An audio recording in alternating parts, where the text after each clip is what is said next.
Good evening, board. Thank you for letting me present on our benchmark assessment data and where we're at this point in the year. So typically in past years, the district data and assessment coordinator has presented data and given updates to the board on how we're doing as a district. So we're doing what we've done in the past. Last year, it was done in the form of an extended COVID learning plan with all of our district level data. This year I'm presenting it publicly to you, and what's nice too is that it also ties in nicely with some new laws that are under the School Aid Act, particularly Section 98B, so it fits in nicely with a new requirement that we have as well. So I want to talk a little bit about the fact that our benchmark assessment that we use is called Fastbridge. This is the first, full year that we've given it. We did give it last year and tried it in the different environmental settings that we had between in-school, hybrid, out of school, back in school. So, right, you can understand that it was in a different scenario last year. So this is our first full year of really implementing it with all of our students. So what is Fastbridge? It's obviously, it replaced NWEA from previous years. We started this in the fall of 2020, and we all know what happened in 2020. So we give this year we're giving it K-9. So this is our first year that our kindergartners have taken it, and the first year that our 9th graders have taken a benchmark assessment. We're giving it 3 times a year instead of twice a year, so that's important to note.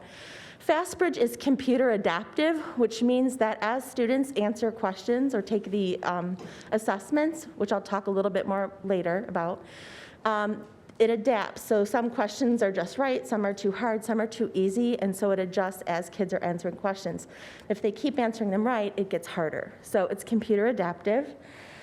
Fastbridge offers us a few different tools that our previous NWA did not necessarily have. There's other assessments that we can use to progress monitor students. We know our interventionists and learning specialists are loving those tools as they're dabbling in those this year, as we're learning more about Fastbridge, can actually really dive into the tool and what it has to offer and build capacity across our district with using that. It also has some wonderful family reports, and we designed an explanation letter that went home with that report to families, which was nice to explain the data, how to read the data, and what it means for you as a parent, along with some suggestions as well. And so we will be sending home those family reports 3 times this year, just like we're giving the assessment 3 times. We're going to make sure families get that information 3 times as well. We're doing it at the conference periods so that if parents have questions, conference time is a great way for our teachers to talk to families about what this means, how they're best supporting their child, and then talk about strategies that they can work on together as a collaborative team between teacher, parent, and student, which is lovely. So we're sending them home fall conference, spring conference, and then again in June as we end our spring testing. So families will get those reports. So we're loving it so far. We're assessing literacy and mathematics. And it's great to use this assessment because we can see, where students are with their current skills in relation to grade level and the Common Core standards. It'll help us sort of start to predict future achievement and assess learning growth up to a certain point in time in the year. So that's just a little bit about Fastbridge. The other thing I would add, I have these bullet points as reminders so I don't forget, is that it also helps us with our MTSS. So it's one of our screeners that we use to see, are kids meeting the grade level curriculum at this time, saddled with other assessments that we use, and also if they need additional supports, moving into that beyond the core instruction, moving to level 2, which would be some intervention. So it helps us with all of that. I want to mention too that, having a benchmark assessment is part of a balanced assessment system in every school district. We see formative assessment at the very top, which is the heaviest. That happens daily in the classroom through every subject. So we want to rely heavily on that. Our benchmark assessment really fits in where that line is, that light blue line that says district assessment, where we're progress monitoring how our students are doing. And that's why it's strategically placed in the middle, because it's outside the daily classroom use. But it's also uniform in its timing, And we can aggregate the data across classroom, grade, school, district to help us at the different levels as decision makers, as well as our teachers, to fuel some action and what our next steps might be and how we might best support students to accelerate learning. This particular graphic, just so you know, comes from the Michigan Assessment Consortium. I happened to be in the state assessment conference the last couple days as well, and it was interesting. I had this already in the slide deck, and they presented it a number of times to us about having balanced assessment systems across school districts. You'll see that the state and national data is at the top and very narrow, right, at the end there, very small. We want to always keep our focus on what would best help students achieve versus just looking at a score or number. We know a child is not a number. There's so much behind that number. We want to really look at the story behind each child because that's what will help them learn and grow and help our families as well as we partner with them as we look at data and the use of data.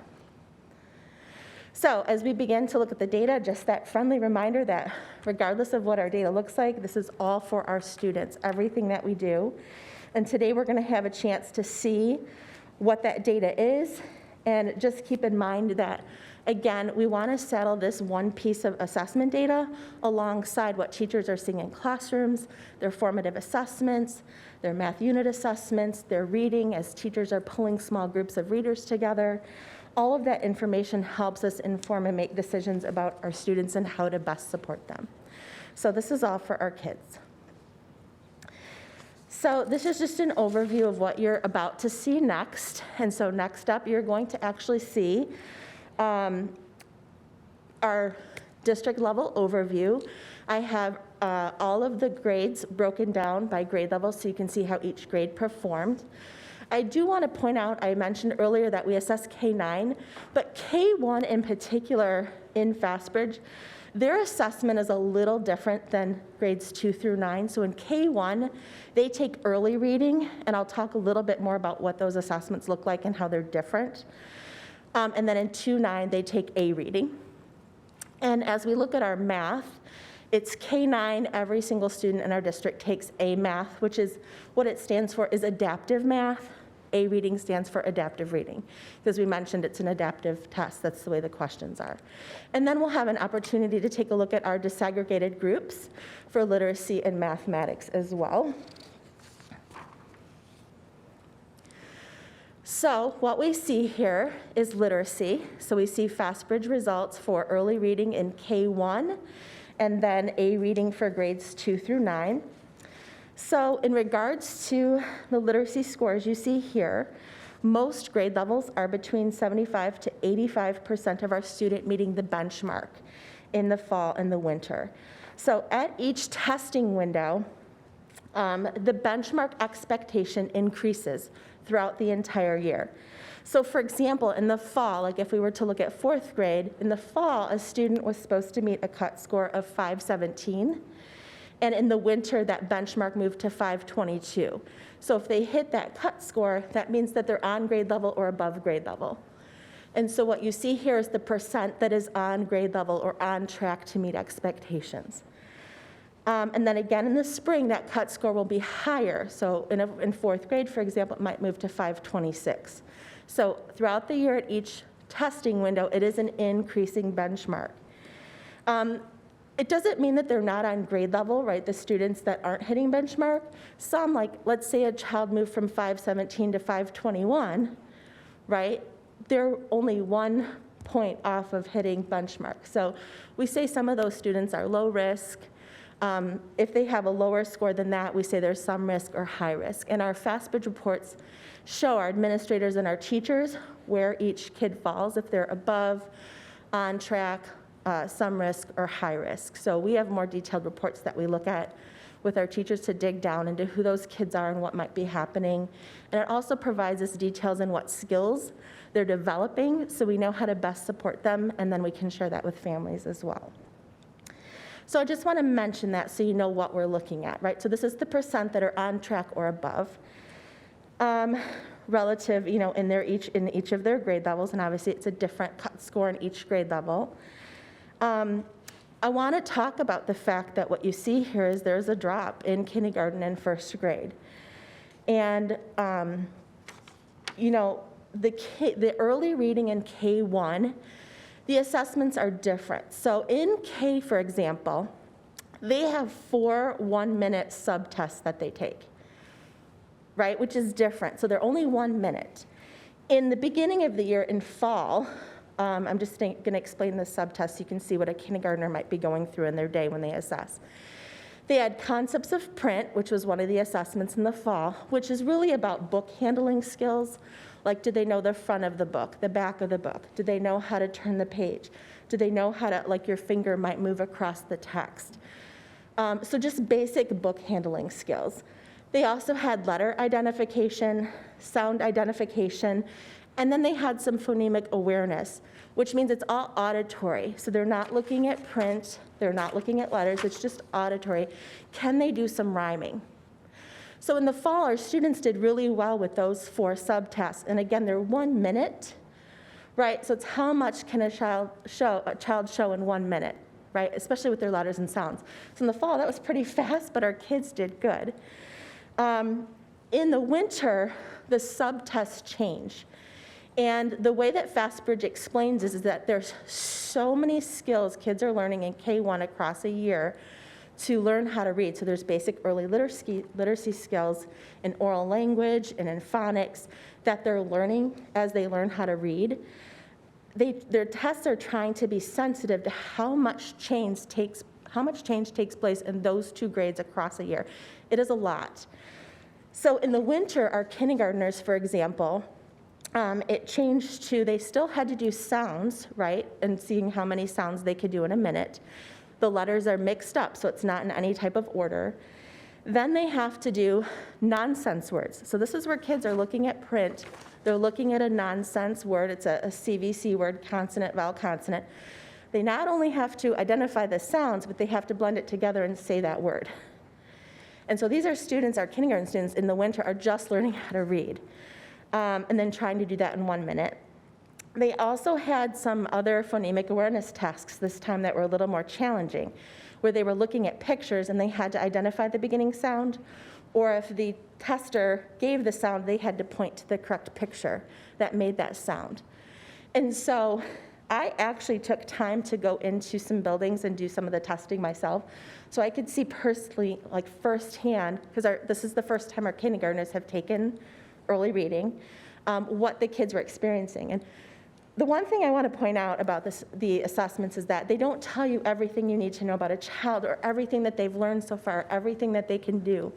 We have a wonderful phonics program we've been implementing and piloting this year with our Hawkins work, the Teachers Reading and Writing College. You can actually see the difference in the change in the kids and how confident they are with their letters, and they're just starting, right, to learn how to blend those sounds together to make words. But they're trying to do it in 1 minute, right? And so I think what we're seeing here is a result of a change in assessments from fall to winter and kind of where kids are right now. And I'm comfortable with that because I see the difference in the classroom, the change it's made in the kids and the confidence they have in their phonics. I don't know what I would say that what they're working on in the classroom, like the test isn't showing everything that they know is what I'm trying to say.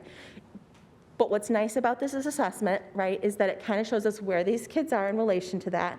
We have other assessment data that we can look at and how the children have grown and sort of look at that to determine where they best need support.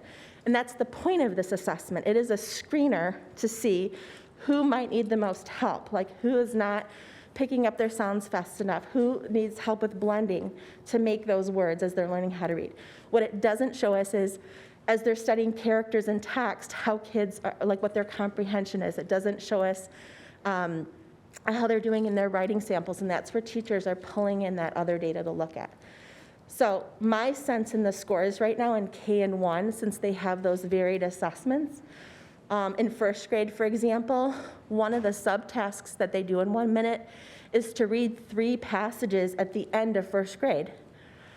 Well, our first graders are reading, but they're not at the end of first grade yet. So it's assessing them on higher level text that they're learning how to read. We would expect that by the end of the year that they're under the first grade benchmark, that they're meeting that.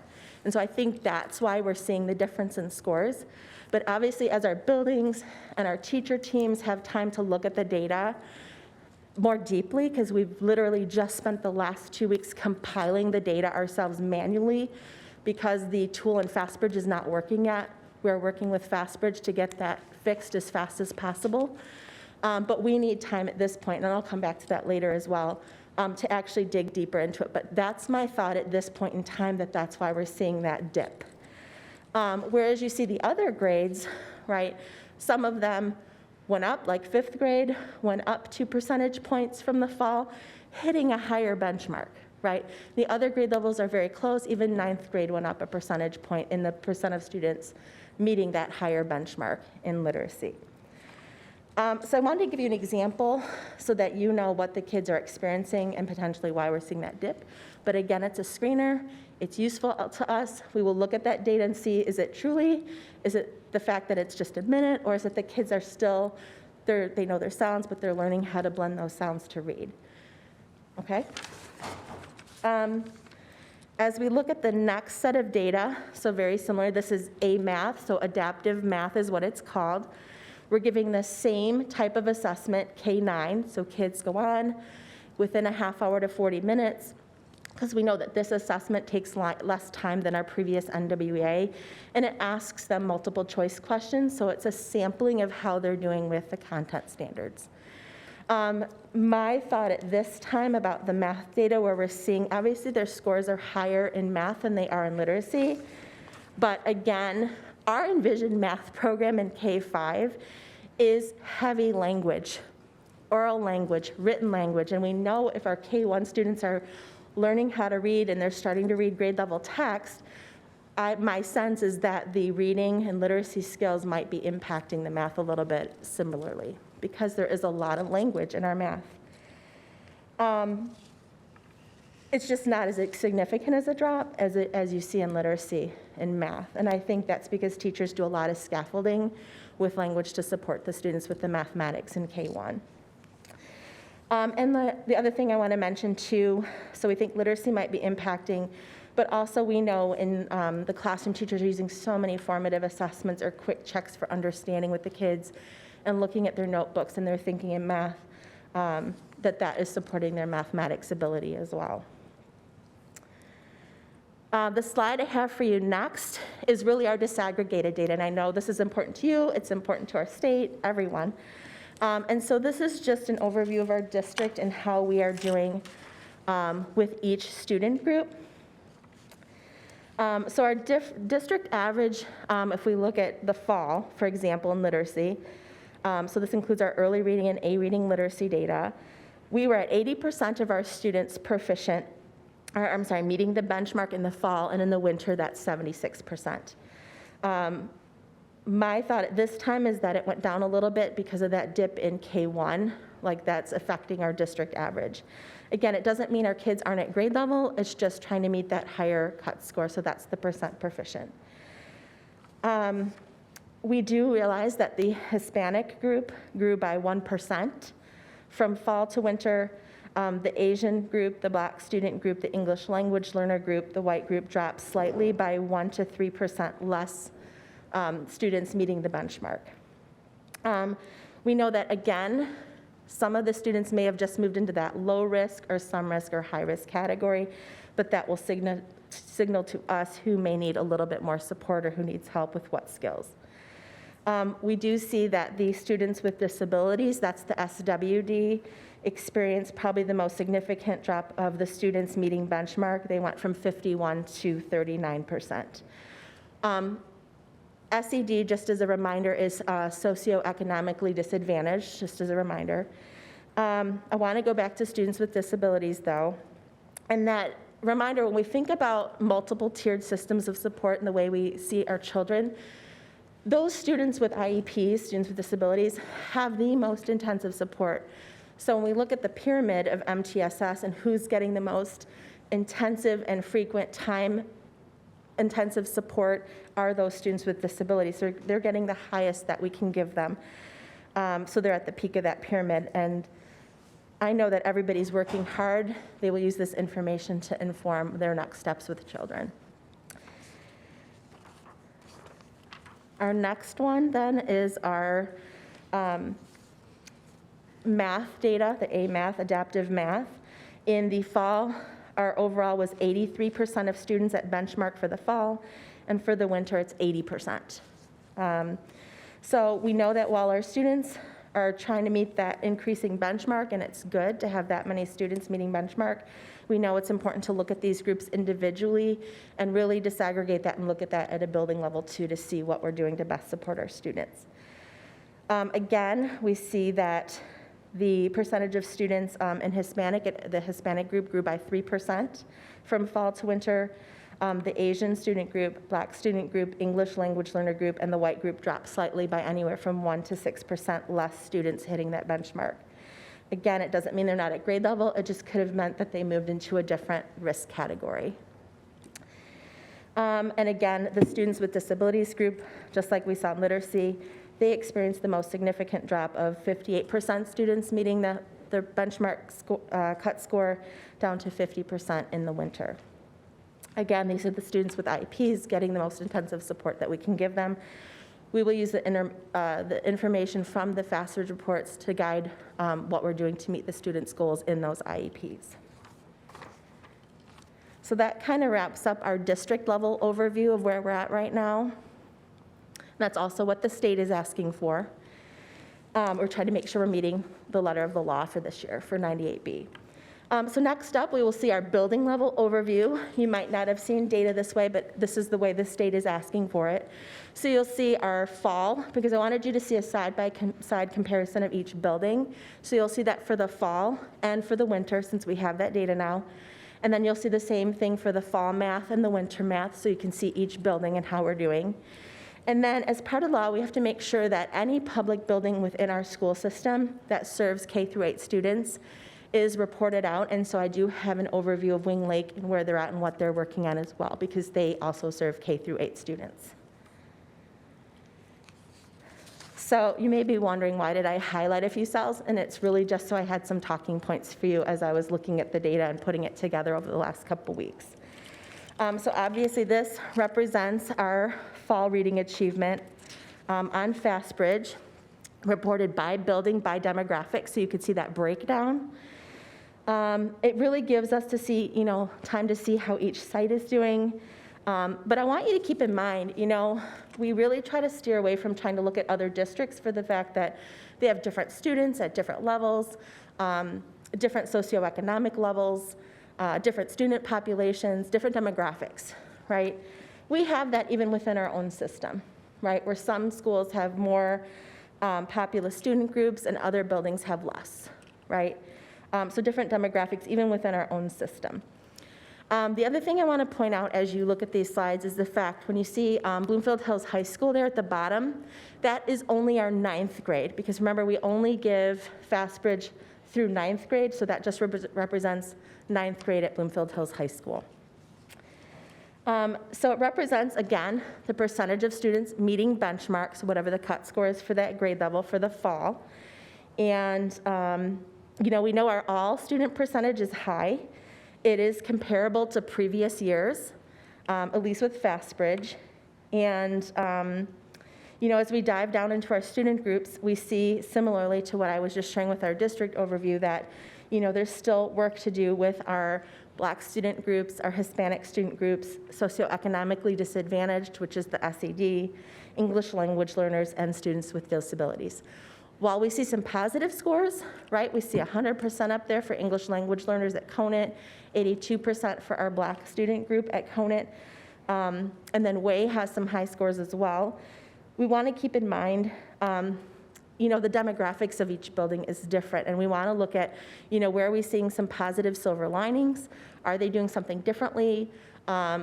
We also have to keep in mind that, some buildings, they're reporting out if they have 10 students or more, right? So in a building, there may be 11, where in other buildings, there may be 45 students in that group, right? So we kind of have to take a look at what everybody's doing. The other thing too, when you see some NAs, non-applicable, it's because there's not enough students to report out on. When we start getting into those single digits, we start running into FERPA issues because people would know who those kids are, right? So we have to be cautious of that. You'll see as we continue to look at some of these slides as well, the yellow, I'm just highlighting some of the low scores that stood out to me. But again, we have to keep in mind that we need to know the stories in these schools and then behind some of these students. When I think about this, as I look from fall to winter, so again, you'll see similar highlighting here, there's some numbers that really stand out when we see 7% at West Hills Middle or 10%, which is a drop. When we looked at Conant previously in the fall, their students with disabilities was 45, and sorry, I went back too far. And they dropped to 10. And that could literally just be a couple of students, right, that just didn't hit benchmark in the winter. But we know that those teachers are supporting them at the highest level because they're the students that have IEPs and we're trying to reach their goals. When we look at WHMS, this is what I'm saying when we have to know everybody's story and take time to do our data digs. I actually had a conversation, and what I found out in talking with some of our schools is that English language learners, some of our buildings have newcomers. Our newcomers are intelligent and wonderful in their home language, their native language, right? They can do mathematics, literacy, many. But yet in English, they're still learning, right? The oral language is a key piece of mathematics and literacy and everything we do. Even when we look at our deaf and hard of hearing students, that oral language is a precursor, right? And so these students are early on in their literacy skills in English. And so the Fastbridge isn't sensitive enough to the growth that those students might be making, right? WIDA and other classroom assessments would show the growth that they're making in their literacy skills, for example. But we're not seeing that, in Fastbridge because it's not sensitive enough to their literacy skills because they might not be reading perfectly in English yet, if that makes sense. So that's why I say you see these low scores and you're like, I have a feeling, like I saw them and was like, oh my gosh, is that really what it is? But when you talk to them and you understand the story behind who those students are, what the buildings are working on, it makes sense why you see 7% at the cut score. But we know we're going to see that move as our English language development teachers, classroom teachers, interventionists are all working with these students to best support their literacy skills. And then we move to math. And again, I highlighted some scores and just where we have some highs and lows, right? We see that some of our Bloomfield virtual students, our Black student group in Bloomfield virtual is doing well. Just a reminder though, we maybe have just 10, right, which we have to report out on, and that is fabulous, but we have other buildings where they have 45 students, right? And so we wanna look at all of our students and see what each site is doing to see why that might be happening and then sort of replicate any silver linings that we see. And we notice that as we look at the fall to winter math, we see that there's a little drop. I highlighted BHMS and EHMS on the previous slide. I highlighted it here as well, where we see drops in our students with disabilities. But again, that could be a difference of one student. And even though they didn't hit that, like say it was 522, like I talked about with fourth grade, they could be at 520. So I can't count them in the percentage of being on track. It doesn't mean they're not on grade level, right? But we're trying to get the kids there with all the resources that we have.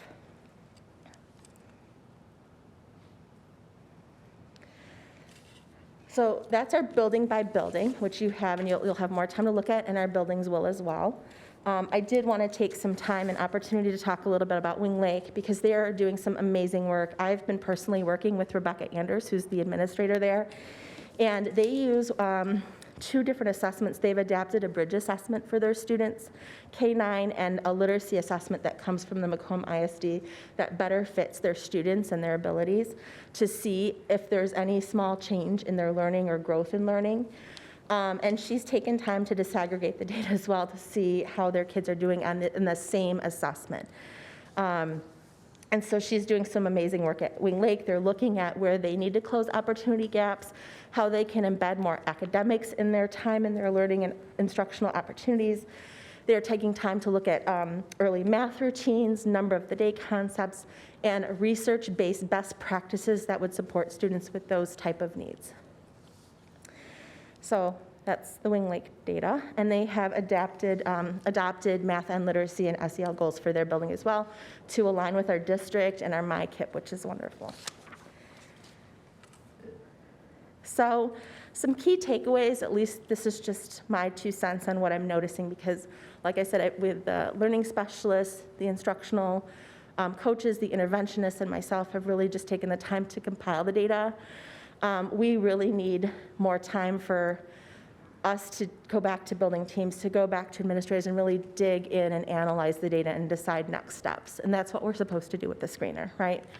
I am proud of the fact that, despite some challenges we've even had this year, we're still living through COVID. We've had some fires, some floods, other events. Our district average, which is comparable to last year, we still have, when we pull it together, 80% of our students that are meeting the benchmark at grade level over the course of the year. But obviously we know we still have work to do with our student groups. And keep in mind, our spring benchmark expectations, I'm just reiterating this, will be higher in the spring, but I expect us to meet it. We know mid-year, that's when the curriculum is getting harder. Everything seems to get tougher. That's where the shift happens. Many of our kids, something clicks in the spring, and we always see these great results at the end of the year. So again, I do want to thank our interventionists and administrators and learning specialists for all their time pouring their heart and soul into this data so that we can use it to the best of our ability. But we know that, everybody, administrators, teachers, coaches, our English language development teachers, resource room teachers, classroom teachers, so many staff are taking time this year to really take the data, take it to heart, analyze it alongside their other data, which is important because this is just one piece, to provide support to students. And again, I mentioned this to you because it always worries me. We have to look at each building story, each grade level story, each student story to really understand where they're coming from to best support their needs. And this is just one tool to help us do that. Again, we do have a high percentage of all meeting benchmark. There's much work to do to close that opportunity gap. And we're experiencing some success even despite some challenges we've had this year. Next step, so there's still a lot to do. We're not done. This is just the overview of where we're at. But it's part of 98B, and we did this last year as well, so this is not new. Last year, it was in the form of an extended COVID learning report that we submitted to the state, where we had like a 120-page document where we outlined what our building goals were. We had an overview of all of our district level data, found to some Pennell, which is our reading assessment, our benchmark assessment with what we could get from Fastbridge last year in the mixed learning environments. We had our professional learning plan and more outlined in this particular plan. We even had the 5-year average for some of our state assessment data. So our goal right now, our next steps for our transparency dashboard is to recreate a similar report because we think it's powerful. It sets an example for others in the county. I've shared it with Jan Callis, who does a lot of the title work at Oakland County, and she's like, wow, you have like the best plan in the county.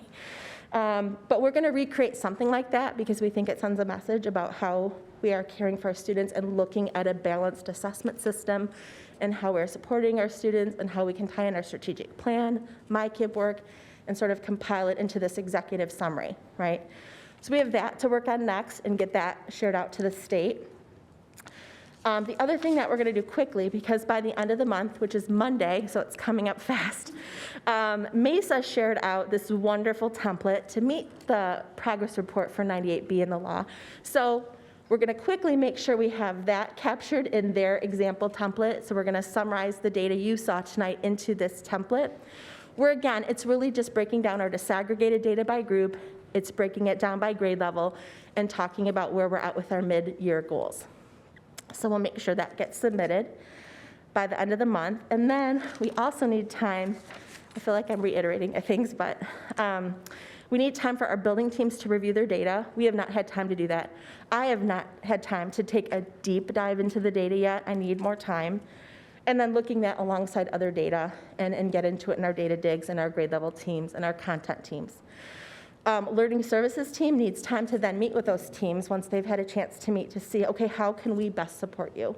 What is something you're noticing across your building? We'll take some of the work back at MyKIP, right? Okay, what strategies do we think we need across the district that sort of align into our plan? We may even look at reconsidering, do you need more resources at a particular building? Do you need more intervention support? Do you need materials to support the students? So we'll be looking at, here's where you're at, what do you need, and how can we best support you with resources, time, and human capacity, maybe even professional learning, so that we can best support our students. I mentioned this, but just I have it highlighted here. Again, we'll use the information to inform our MyKIP plan and decide strategies and next steps. That's where we're at. And then also looking at this in our MTSS leadership team, multiple-tiered systems of support is what it stands for. And just looking at how we can best support students across the district, because that team involves our special ed staff, our coaches, learning specialists, and administrators, and then Mrs. Golab and myself, who are supporting our district work around MTSS and MyKIP. So we have a lot to do. So like I said, we spent a lot of time collecting data. We just need more time looking at it so it'll inform our next steps. And so I just want to thank you for your time. I know I just threw a lot at you, but I also wanted to give you tidbits and insight into what I'm seeing with our students and sort of my perspective or takeaways from sort of compiling the data. Thank you.